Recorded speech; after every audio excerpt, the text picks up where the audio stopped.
You guys are holy vessels. You've been sanctified even before you were born.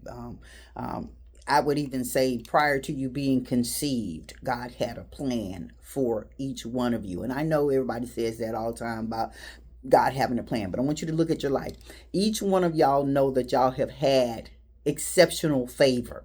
That only happens when the hand of God is upon you. God's hand is not on you just to be on you. He's on you because he needs you to fulfill a purpose. And right now in this political environment that we're in, it's not by happenstance that we're moving into our next president. The only way that we could have this type of presidential authority over this country would be because God allowed it. You have to ask yourself, why would God allow such a thing? But when you look back at the history, if you read the book of Jeremiah, you understand that God will allow certain leadership to do what it is that they've wanted to do all along to a certain point to fulfill his purpose. They needed to be moved into a place of exile so that their minds, their consciousness could be turned back to God. Why? Because they are an anointed people. And I don't care how you try to outrun your anointing, you cannot do it.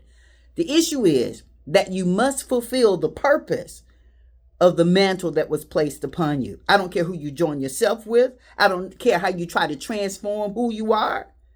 The hand of God is still upon you.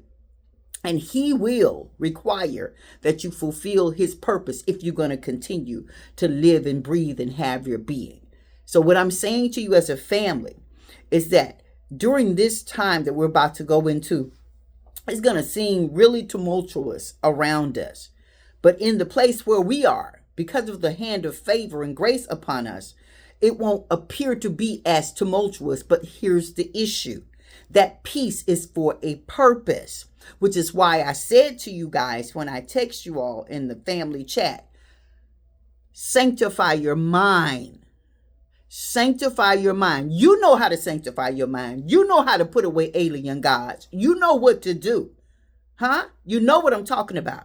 Cleanse and sanctify your mind, your heart.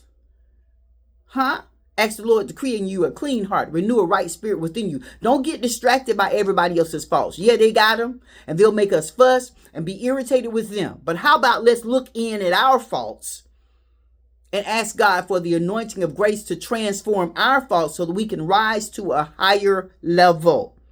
We got to sanctify our mind. Otherwise, just like the spies, Numbers chapter 13, that went in to spy out the land of Canaan, the promised land, the land flowing with milk and honey. They couldn't see the land flowing with milk and honey as being a benefit to them because it was occupied by giants. And in their mind, they weren't going to be able to remove those giants out of the land because their mind hadn't been sanctified to realize that God is the Most High, to honor him wholly, to want to give of our lives, our body, our mind, our will, our emotions, our souls, our provision to him because he is the great I am.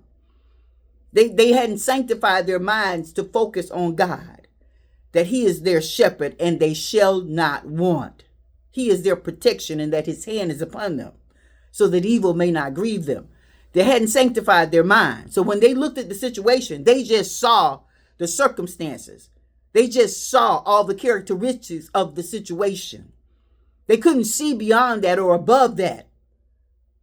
All they saw was that magnified. They saw the giants magnified.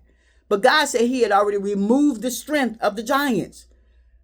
What I'm saying to you is once we sanctify our mind, as we go into this tumultuous time and we see what's surrounding us, it won't have an effect on us. It won't distract us from hearing and seeing what the Lord is saying. And while there's turmoil, we'll be putting one foot in front of the other, crossing over the turbulent waters of the Jordan into the land that God has promised. Y'all ain't working and grinding every day for nothing. You're trying to get to that promised land that deep down in your soul you know belongs to you, but you can't get there without crossing the tumultuous waters of the Jordan during the harvest time.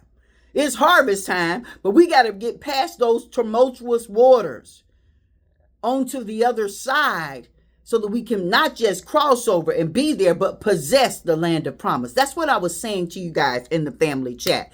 I hope you understand what I'm saying. This is a personal walk, and every individual, every tub's got to sit on its own bottom.